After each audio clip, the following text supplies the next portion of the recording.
What's up? Magandang hapon po sa inyong lahat.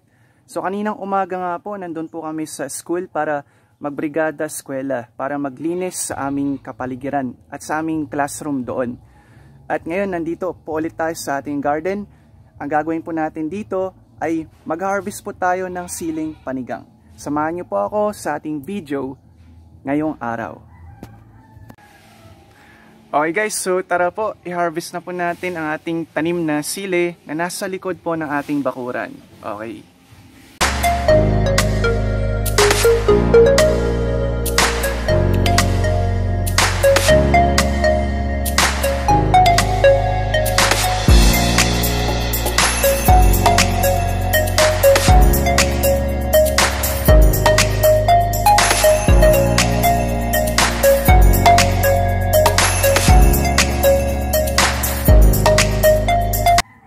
Long chile or Capsicum annum, also referred to as siling haba or siling panigang, is extensively grown in the Philippines. It is rich in vitamins A and C, potassium, folic acid, and fiber. This crop is suitable to grow in sandy loam or clay loam soil with pH levels 5.5 to 6.8. Some essential benefits of green chile or siling panigang are: it helps treat skin infections, good for the digestive health.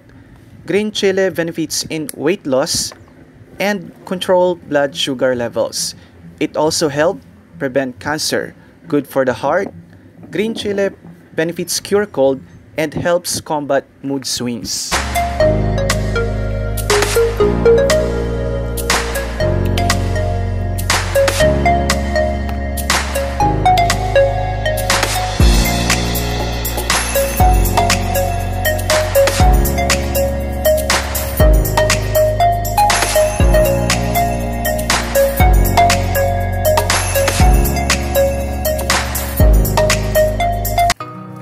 At dito na nga nagtatapos ang ating video for today. Maraming salamat mga kaibigan. Hanggang sa muli nating pagkikita.